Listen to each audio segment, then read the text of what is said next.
Hey everyone, can you believe it's Saturday again? Excuse me, got a little bit of allergy going on, tickle in my throat. Anyway, hope you all had a great week and are having a good start to your weekend. But it's time once more for another Saturday Anything Goes project. Posted a teaser of this on my Facebook page, and I made these 3 boxes over the past couple of days. So this one, you untie it and it opens up so you can slip stuff in. This was a cute little origami box that I just happened to see a video by Linda Parker and loved it. And I know that they're kind of trending now. So wanted to give that a try. And then lastly, I made this hinged lid box. And because these were my prototypes, I've made them all using last year's DSP. I usually do that when I'm making my prototypes, and that way I can get a good feel for whether or not what weight of DSP I need. As you know, we've got several different weights of DSP, and that really comes into play in all 3 of these. But as I mentioned in my teaser, I didn't tell you which one we were going to make. Hi, Jean, welcome. And hi, Ellen. Thanks for joining, ladies. So, which one shall we make? Now, each one of these had their own challenges. With me doing the hinge on this lidded box was a little bit time-consuming, simply because I had some difficulties getting it to where you didn't have a bunch of the hinge showing on the outside. That was just more trial and error of how to put it down and lining it up correctly. That was really the only hard thing about this box. It went together very easily. This one was a little bit challenging. It uses the envelope punch board to get these cute little petal designs, and knowing where to punch the holes and how to score the triangles was very fiddly. So this probably took me the longest to make. My sweet little origami box, I have to tell you, was the most fun. It really doesn't take a lot of DSP, but or a lot of other supplies. I didn't have to use my scoreboard. So once I had cut out the DSP, the hardest thing was deciding which side I was going to use for the inside and which side was going to be on the outside. So all 3 projects were fun to make, but it's time to make a decision. Hi, Karen. Thanks for joining. All right, so Karen, you joined just in time. Which box are we going to make?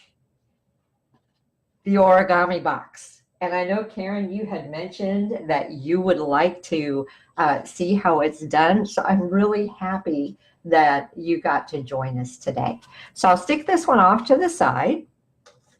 And we're going to be using some of the beautiful Petal Promenade paper. I liked it because the reverse side of the pattern is just so beautiful as far as coordinating. So this just seemed a perfect choice for me. The other reason I chose it is it's a medium weight DSP. As you know, our Share What You Love DSP is a very, very heavy, kind of like the springtime foils in my hinge box.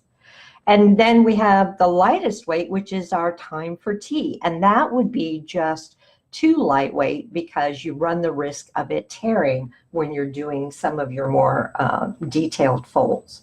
So that's why I chose the Petal Promenade, for the fact that it coordinates beautifully both sides and that it is the perfect weight. So you ready to see how this is made? Let's jump right in. And I'm going to give you a little tip. Karen, you may find this very helpful. The first time I made it, I just used a piece of copy paper to do my folds. And this is how I also knew that I wanted a little bit heavier weight, because this is about the same weight as our Time for Tea, and I just found it to be a little flimsy. And as you can see, I kind of tore off a little piece there. But if I get confused along the way, I can come back and I can see very easily how this folded up to get me back on track. I think I've got it though, so let's get started. The first thing is, this is an 8 by 8 square sheet of paper. And when you're doing your folds, you want to try to get the edges to line up as closely as possible. It will make a bit of a difference. So the first thing we're going to do is we're going to, since this is the inside, I've got it facing up, we're going to make a fold, bringing these two edges together.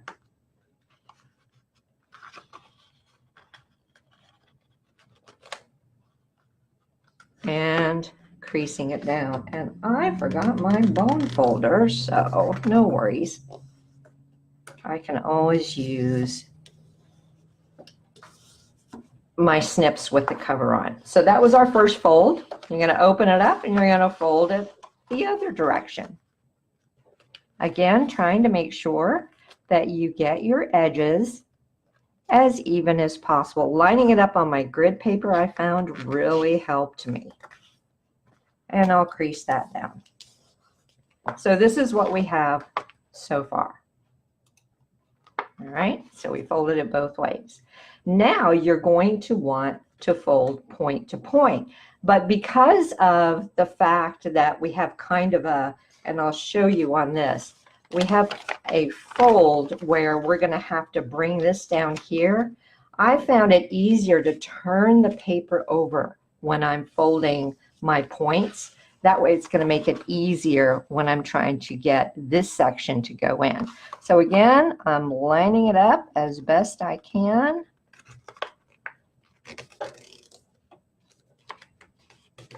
And creasing it down. And we're going to open it up and do that one more time. So basically what we've done is we've made sure that all 4 of our corners have met somewhere. So let me line that up. This is the one that to me is the trickiest, but there we go. Okay, so I did my initial folds like this, but then to do my point folds, I actually turned it over. And I'm going to show you why we need to do that. In order to make our nice little indented corners, what you're going to do, and this is probably the most confusing, but what we need to do is make this come in.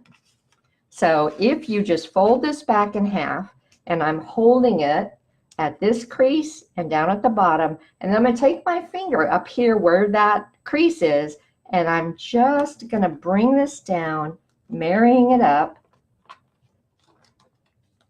and then I'm going to crease. All right, so that's one side done. Now we're going to do the same over here. So I'm folding it in half, holding that, and bringing this down. And because I did that crease on the opposite side or the reverse side, that's making it much easier. The first time I didn't do that, and I struggled a little bit with getting it to go in easily. Now I'm just going to rotate it, do the exact same to this side. So do that one, and then do that one. And then we have something that looks now like this. Okay, so we want to go ahead and bring all those 4 in. So now I have this cool little shape here, and then just fold it in half. So that's what it looks like. All right, everybody with me so far? Hi, Roz, thanks for joining. Hello, Anne, welcome. Okay, with the open edges facing up, you want the solid pointed edge at the bottom. So you're just going to lay this down. And again, I'm lining it up on my grid paper just to try and make sure everything is straight. And what you're going to do is lifting this flap. You've got this crease here in the center, and this is where it can get a little difficult, but you want to bring this in to meet that. And up at the top, this is where that heavier weight DSP comes in handy, because I'm not worried about ripping it, although I'm still being pretty careful. Okay, so I've got that one done. I'm going to do the exact same thing. This one's trickier for me, so I'm going to turn it so I can see better where my line is, and just help it up at the top. I'm pressing in with my thumb as I'm going along. Pardon my head if it gets in the way.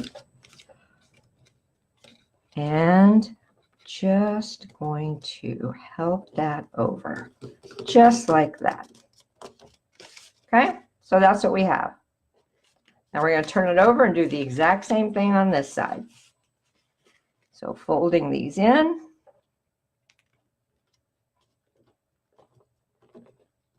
And helping it at the top. It's always easier for me to do the right-hand side since I'm right-handed. If you're left-handed, then the left-hand side is probably going to be easier for you. Just lining it up with my crease, and also trying to be sure that I'm creasing at the top, because we need that point. So until I get my point, I'm not really pressing down. There we go. Make sure I've got that lined up. And I do. Now I can press it down. Come here, you. Line up. There we go. All right. So that's what we've got. We folded those in. And we folded those in. We still have our open point at the top. I'm just going to open that up for the moment. Now what you want to do, and if any of you did my envelope card several weeks ago, this will be familiar to you, but I'm going to pull this one straight up. I'm going to open it up, and this line here, we want to meet that line here. So I'm going to stick my finger in there and gently coax it, making sure I'm lining those up before I crease it. All right, let's do that one more time. So open this up, put your finger in there to help you flatten right here, making sure you line it up, and then give it a crease. All right, so far so good. Now let's do this side, same thing.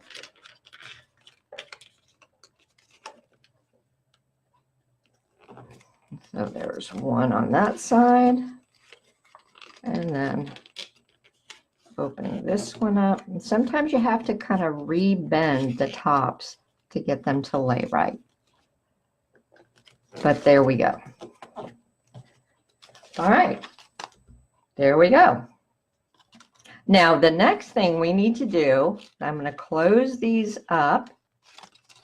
This is where I always get lost. So this is where my template comes in handy.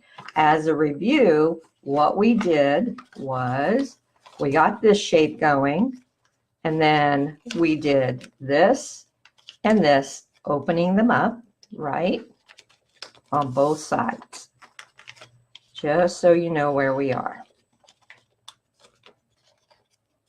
Okay, so now what do we need to do? Well, we need to open it up because we've got two sides that don't have any folding, and we need to get the folding done in there. So to do that, you're just going to open this up, lay it down just like that, and then we need to fold these sides in. But we're not going to, this is already popped up, so we're not going to do any of the popping out. All right, so finding my crease, which at this point is getting a little difficult, so don't be afraid to feel your way in there. I hope you guys can see this. It's a little bit difficult with this pattern paper. Okay, so we've got that crease going. And then we're going to come over here and we're going to do the same just working it with our fingers like that. Okay. Now I need to go over to this corner. I'm just going to fold those down and do the same. So this is the last side that doesn't have any fold going on. Be very careful with your tips. And you know, if you don't get them to a perfect point, I wouldn't sweat over it, because the very bottoms, the tips, are going to be hidden underneath your box. Last one. Right there. And now we have something that looks like this. Okay, so this was the first one we did. And we popped those out, remember, but the reason we popped them out and laid them down is because that's how we were able to get everything to fold. Okay, we are at the point where we're about ready to assemble our box. Let me fold that back down there. All right, so now what we're going to do, just going to open this up, is we're going to bring, we've got 4 points. If you can see them, they're all right there. Okay, so 4 points, starting with 1, we're going to go ahead, bring it down, and you want the point to meet that crease line. Just fold it in. Let me see who else had a question here. Okay, and then when we're done with that, we're going to open this one and repeat. And your paper down here at the bottom is pretty bulky, so it's going to start getting a little bit difficult for you to turn these and fold them down, but just be perseverant. Almost done.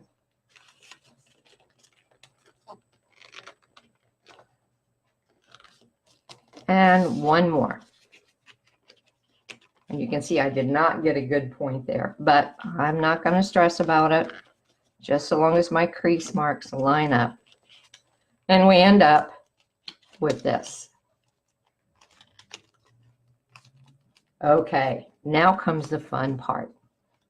What we're going to do is open this up, and being very careful, just using my fingers, I'm going to start popping out the centers. And just, this is where you gotta just take your time and be careful, because you don't want to crease anything. It will all pop out. All right, just work your fingers in there until you feel like I've got a little, see that bulge right there where it didn't pop out? I'm just going to take and very carefully work it with my fingers to pop it out. Almost got it there. Oops. And then I sit it down, and that's also going to help me make sure that it's all popped out, because now, as you can see, it's sitting pretty flat. Any place it isn't, I can just work with it a little bit.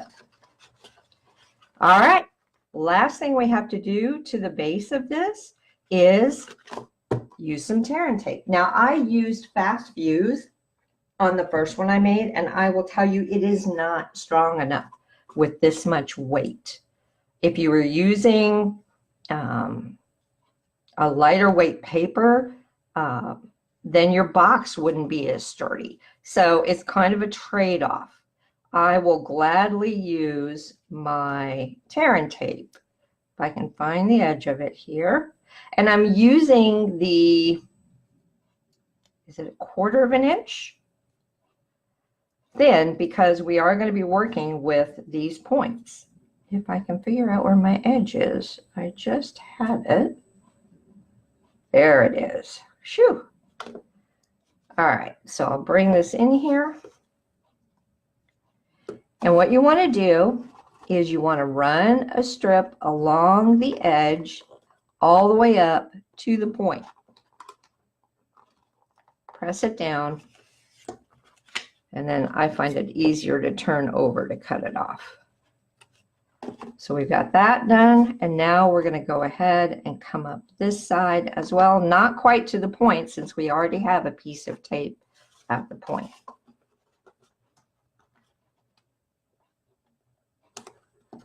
We'll do that on all 4 of our points.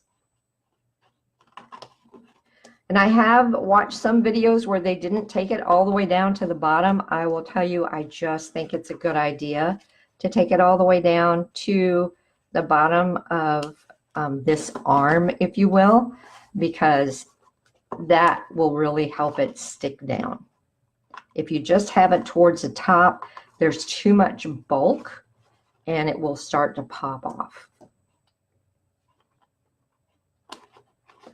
Okay, so that's 2.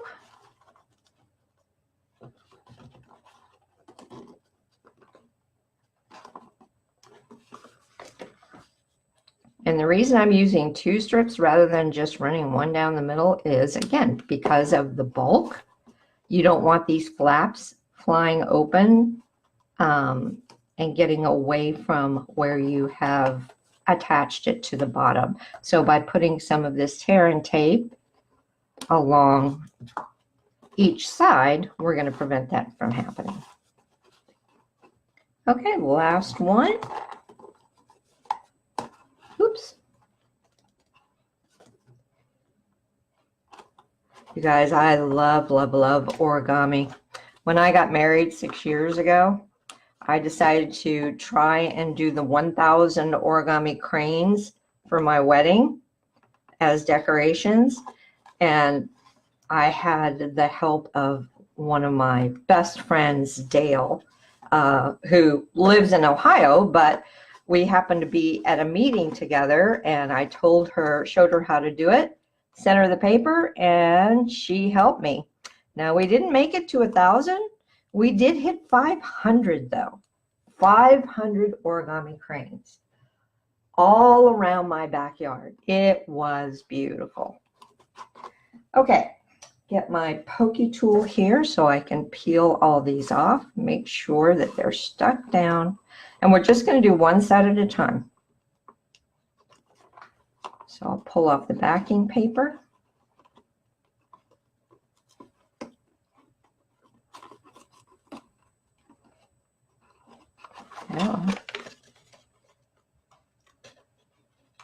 There we go.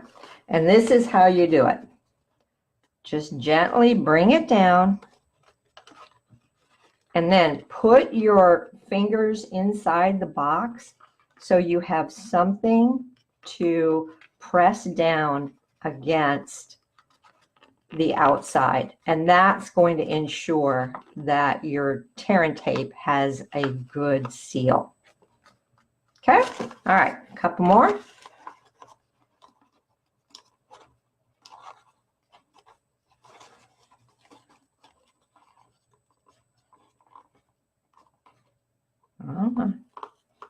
Ooh, that doesn't want to come loose.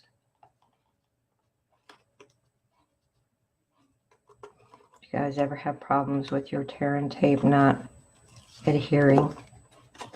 Okay. Again, I'm going to put my fingers down here inside the box. And actually I have my knuckles. I don't know if you can see that, but I'm kind of knuckling down in the box. Give it a really good surface to stick to. We are almost done with this. Oop, get down there, you.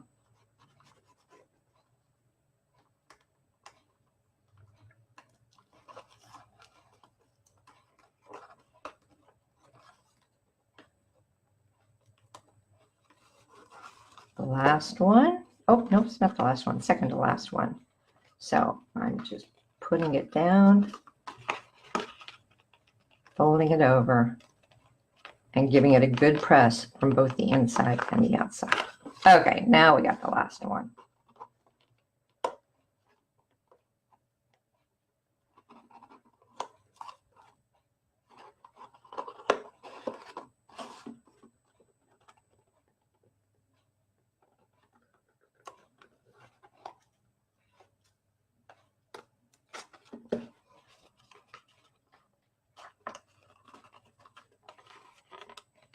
And there we go. There is our cute little origami box. And doesn't that paper just look beautiful? All the different sides. That one I didn't stick down very well. I missed the seam there, but that's okay. All right. And that is our box. Easy to put together. I have a little treat for you today, though, because this didn't take hardly any time to put together. There is a lid you can make to go with it. You guys want to see that? I have everything cut out for it, so it shouldn't take us very long. Pull out all my goodies. It's basically going to go together like this. So I took the largest scalloped square in the layering squares and the largest stitched square in the stitched shapes framelits, and those will go on there. Then I have this little circle, and we're going to punch a hole in it and feed this ribbon through it. Okay? And then, because our lid can't just sit on top like that, it has to have a base, I cut out a piece of coordinating cardstock, and this measures 4 1/8" square. We are going to do a little bit of scoring and folding to get it to form a frame. So let's do that real quick. Oh, and I also, now this is pretty strong on the bottom, but I went ahead and I cut a liner for the inside that measures 2 7/8 square. And you can just pop this in. You can glue it down if you want. I think I'm just going to pop it in there to give it a little bit more strength. So easy breezy. Okay, let's do the lid. Bring in my scoreboard. And we're going to score this at 1/2 inch, at 1 inch, at 3 1/8, and at 3 5/8. And we're going to do that on both sides. So just repeat the measurements. 1/2 inch, 1 inch, 3 1/8, and 3 5/8. That doesn't look right. Hang on, guys. Is it 3 5/8? 3 1/8. Oh, I did that wrong. 5/8 is right here, dummy. Ignore me. We're going to cut most of that away anyway. I got that side right. I just didn't get that side right. Okay. That's all of the scoring we need to do. I'm going to burnish, not burnishing that silly boo-boo I made.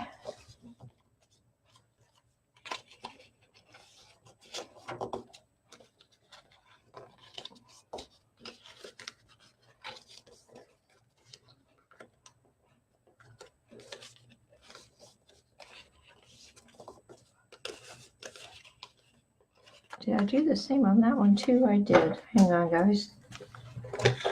The nice thing about this is it's a reinforced lid, so you won't see 2 7/8. So I got that right.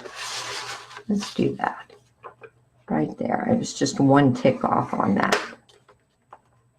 Okay. Come here. There we go. So I've got that all folded. And now we're going to cut away to make flaps. So first thing I'm going to do is cut up this score line. and this score line. We're going to lose this rectangle here, and we're going to cut at that score line. So those are our flaps. We're just going to repeat the same over here.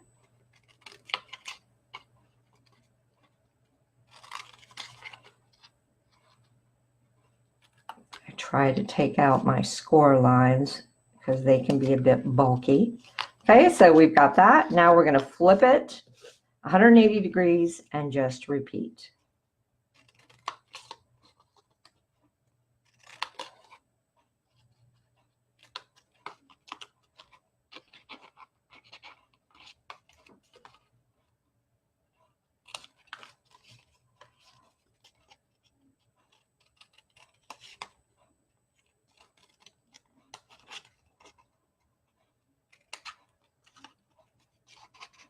All right, and then once I've got that done, I just want to take a couple of little wedges out here so that the box will be easier to fold and close up without having all that bulk.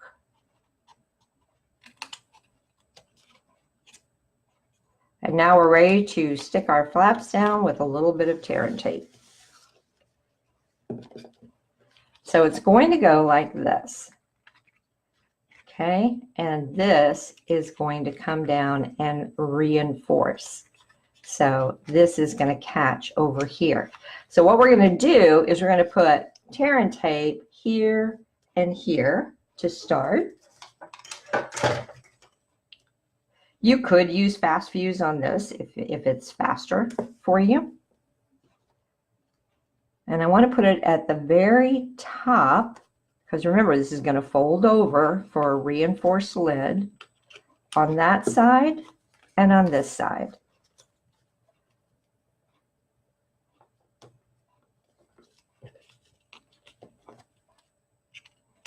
And if you're ever confused, did I do that right? Just remember that your flaps fold in, so the flap side is where you want this, because this wedged one is what's going to catch it. All right, so I can take my pokey tool. There it is. Burnish that down and pull off the backing and just stick it straight down. Reinforced lids just give so much strength to the finished product. Okay, tear and tape here. I know normally we're putting tear and tape on those little flaps, but we don't need to do that with this. With the fold over, that's what's going to catch it and make sure it doesn't come up.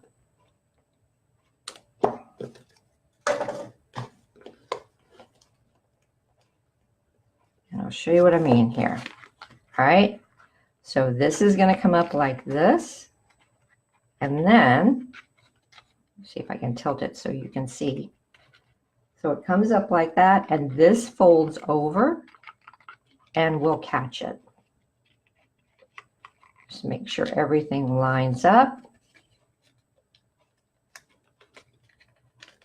And press it down. Okay, so that's one side done.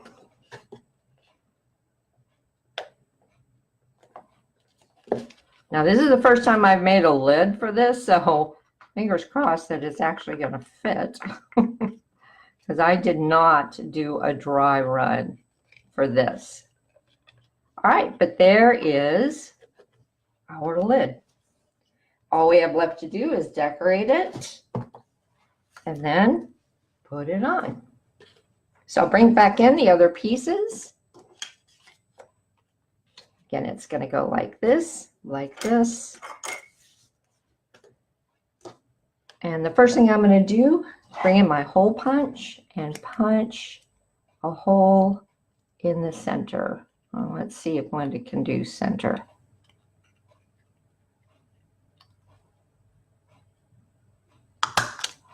Hey, pretty good.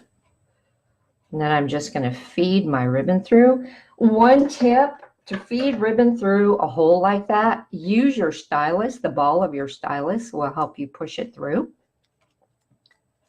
So just lay it down right over the hole and using your stylus, feed it through. There you have it. That way you don't poke holes in your ribbon. Now I've got way too much ribbon there, but better more than not enough. And I'm going to secure it down since I've got my tear and tape right here. What the heck? Just take a couple small pieces of tear and tape.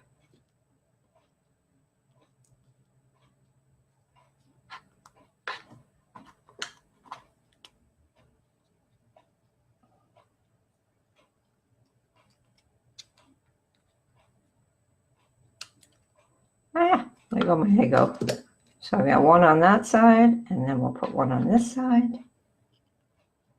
Y'all, I think it's fixing to storm here again. We had a bad one this morning and lost our electricity. So when they said we would have more this afternoon, I was like, wait till after my Facebook Live.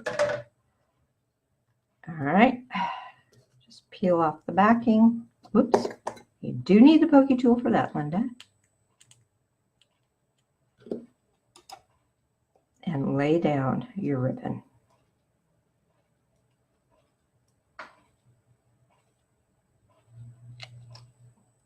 Same with this side.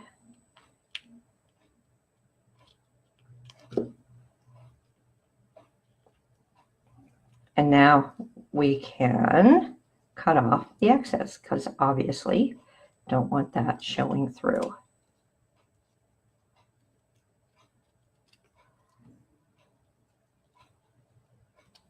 A little bit fiddly, but I think it just adds the perfect finishing touch. Come on, let go. Ugh. Must have some adhesive on mine. Okay, there we go. This we are then going to attach to that. But before we do that, let's go ahead and stick down. And I thought I brought my multi-purpose liquid glue, but I don't see it in front of me. So guess what? Yep, more tear and tape.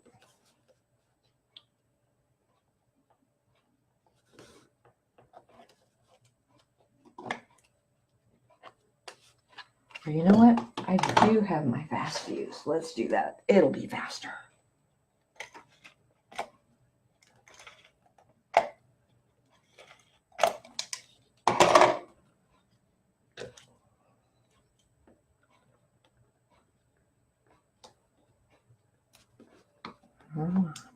Plus, then I don't have to fiddle with pulling the backing off.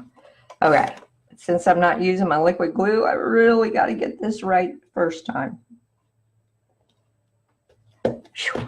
Okay, so we've got that. I am going to use tear and tape for this over the ribbon and on either side because it's a little bit bulky. And I don't want to run the risk of it coming loose. Glue dots would work too, if you have those. Oops, it's too long. There we go. Liquid glue, I'm not so sure of. With this project, even though the multi-purpose liquid glue is pretty strong, I've not tried using it with doing a lot of folds like this and with having a lot of bulk. But I knew that the tear and tape would work for it. Okay, where'd my pokey tool go? There it is.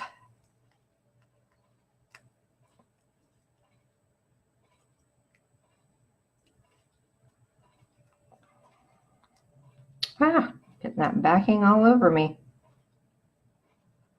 Come on, stick down.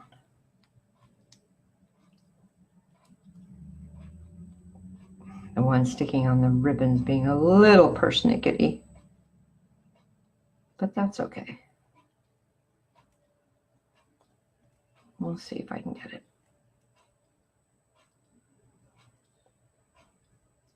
There we go. And the last one here.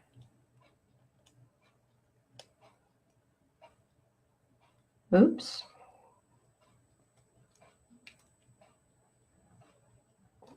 Come on, baby. There we go. Now, nice to have that little bit of ribbon there to hang on to. And then you're just going to center it on there. I like using my grid paper to help line things up. And there we go. Last thing we need to do is attach that to our lid. I'm just going to use good old fast fuse for that since it's just paper. And now I get to try and line this up as well.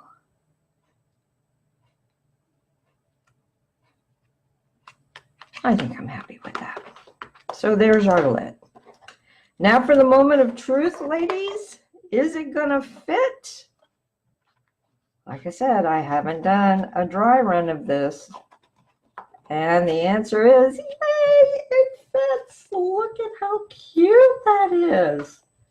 So that lid, I think, just adds the perfect decorative touch. If you wanted to put a sentiment on this, if you were giving it to someone, you certainly could use a maybe 1 1/4 inch circle punch and attach a sentiment there on any of these sides, really, once you decided which was your front. But really, really sweet and easy to do. All right, anyone have any questions? Karen, did that all make sense to you?